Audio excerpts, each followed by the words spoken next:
I asked the kid I was babysitting, "What do you think lurks out there, in the forest?" He responded with, "My mother." I've been babysitting all summer in order to make some extra cash. At first, I just asked around at school if anyone needed a babysitter for their siblings, or if they knew anyone who could be interested. I started babysitting kids whose families I knew, but eventually I needed more money, so I put up an ad on Craigslist.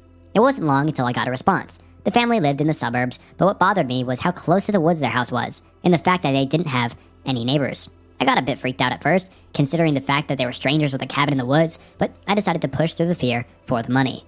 The house was a cozy little cabin, clean, with a nice garden in the back that had a gate, which led to a trail in the woods. They had a little lanterns hung out in the garden and a swing all the way in the back. The living room had a large window that faced directly the forest, and during the day, the room was bathed in sunlight. The kitchen was right next to it, with its counter facing another huge window, surrounded by pots and vines and stupid signs like "Home is where the family is," or "In this house, we say sorry."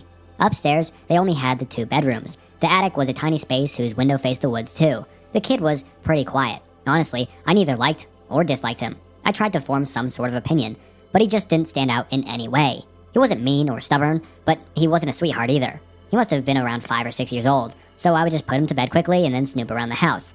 I've always been curious about whoever hired me, and I just know it's not exactly recommended, but I would just go through people's stuff whenever I felt bored. It must have been around midnight that night when I slowly pulled out one of the drawers in the maid bedroom.